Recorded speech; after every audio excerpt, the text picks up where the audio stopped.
জানো তো আমার মধ্যে একটা ভালো গুণ আছে, সেই গুণটা হলো বিশ্বাস। আর এই বিশ্বাসের জন্যই আমি মানুষকে একটু বেশি ভালোবাসি, আর এই বিশ্বাসের ভালোবাসায় মানুষ আমাকে ঠকাতে চায়।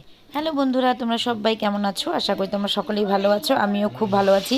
তো সকাল সকাল এদিকে গরম গরম লুচি ভাজলাম, মেয়েদেরকে স্কুলে টিফিন দিতে হবে। আর বাড়িতে অতিথি আসছে। জানো তো অতিথি মানেই কিন্তু নারায়ণ, সবার দ্বারাই কিন্তু অতিথি সেবা হয় না। বাড়িতে অতিথি আসলে অনেকে রাগারাগি করে, বাড়িতে আত্মীয় স্বজন আসলে অনেকেই বেশি পছন্দ করে না। যারা নিরিবিলি থাকতে ভালোবাসে, এক দুইজনকে নিয়ে থাকতে ভালোবাসে, তারা ঝুট ঝামেলা পছন্দ করে না। যাই হোক, আমার বাড়িতে লোকজন আসলে আমার ভীষণ ভালো লাগে। তো আমার বাড়িতে এসছে হচ্ছে আমার দুই মাসি শাশুড়ি।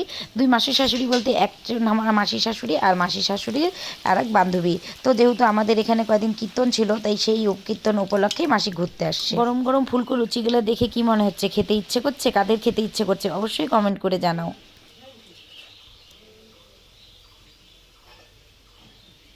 আগের দিনই আমার বড় মেয়ে আমাকে বলে রাখছিল যে মা পনির দিয়ে লুচি দিবা। তো আমি ভাবলাম যেহেতু বাড়িতে আটা আছে, তাহলে কয়টা লুচি ভাজি আর একটু পনির তরকারি করে দিই। তো সকালবেলা অনেকটা সময় টাইম পাই না। তো একদিকে আমার ভাত রান্না হয়ে গেছে, এদিকে আজকে একটু তাড়াতাড়ি উঠলাম, তার জন্য আমার এদিকে ভাত রান্না হয়ে গেছে।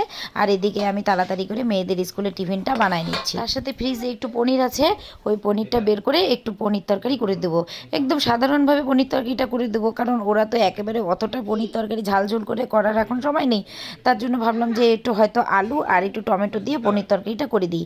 আর এদিকে প্রায় আমার লুচি ভাজা হয়ে গেল, 4-5টাই তো লুচি টিফিন নেবে, বেশি তো নেবে না। আর আমি এদিকে পনির ভাজে রাখছিলাম। আর এই যে দেখো, টমেটো আর আলু দিয়ে একটু হালকা করে পনিরটা ভাজে দিয়ে কোনো রকম করে একটু ম্যাগি মশলা দিয়ে মাখা মাখা করে রান্না করে নিলাম। তো এখানে না সেরকম করে ভালো পনির পাওয়া যায় না। এখানে যে আশেপাশে যে লোকাল মিষ্টির দোকানগুলো আছে, সেখানকার পনিরগুলো যদি আনি না, একদম ভালো লাগে না খাইতে, মনে কি যেন আটার দলা খাচ্ছি। তো দেখো টিফিনটা দেখে কীরকম লাগছে তোমাদের? টিফিনটা দেখে কি তোমাদের ভালো লাগছে? আর বাবা যেহেতু একটা কুমড়া আনছিল, তো ওই কুমড়াটা ভাবলাম যে আজকে ভাজা ভাজা করি। আর তার সাথে এই যে লাউ দিয়ে মুসুরির ডাল, আর মুসুরির ডালটা এই গরমের মধ্যে খাইতে কিন্তু ভালোই লাগবে। আর আমাদের গাছের লেবু। তো যেহেতু মাসিরা বললো যে তাড়াতাড়ি করে রান্না করে দাও, আমরা এক জায়গায় ঘুরতে যাব, তার জন্য তাড়াতাড়ি করে রান্না করে নিলাম। আর এখানে হচ্ছে কাঁঠালটা সিদ্ধ করে নিলাম। কাঁঠালটা রান্না করার জন্য এখানে নিয়ে নিচ্ছি হচ্ছে আদা, রসুন, পেঁয়াজ কুচানো, আর লঙ্কা, আর হচ্ছে টমেটো। তো এখানে হচ্ছে তেজপাতা আর লঙ্কা, শুকনো লঙ্কা ফোড়ন দিয়ে দিলাম। আর কাঁঠালটা জানো তো আমাদের গাছের না, আমাদের গাছের কাঁঠালগুলো খাইতে অতটা ভালো লাগে না।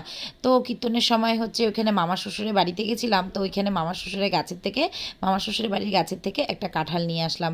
মাকে বললাম কি, যখন পরের দিন রান্নাই করব, তাহলে আমি যখন ফ্রিজে একটু পাঁঠার মাংস রাখছিলাম, ওই পাঁঠার মাংস দিয়েই আজকে কাঁঠালটা রান্না করব। এই যে দেখো পাঁঠার মাংসটা।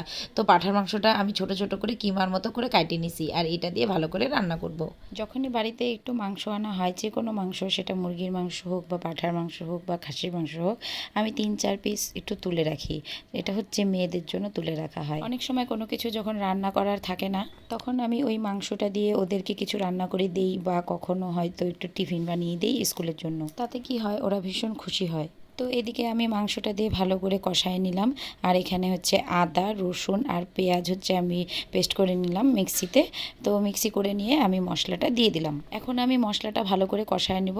আর তার সাথে দিয়ে দিচ্ছি একটু সানরাইজের জিরা গুঁড়া আর সানরাইজের শুকনো লঙ্কার গুঁড়া। এটাকে ভালো করে আমি মশলাটাকে কষিয়ে নেব। এদিকে মেয়েরাও প্রায় রেডি, মেয়েরা খাওয়া দাওয়া করে স্কুলে যাবে।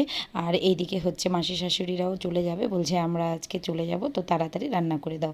তো তাড়াতাড়ি শর্টকাটভাবেই এইটুকুনি রান্না করতে পারছি। আর এই দেখো, কাঁঠাল আর আলু এটা আমি একসাথে ভাপায় নিচ্ছিলাম, সেটা এখন এই তরকারিটার মধ্যে, মানে মশলাটার মধ্যে দিয়ে দিলাম। মশলাটার মধ্যে দিয়ে আমি আবার একটু ভালো করে কষায় নেব।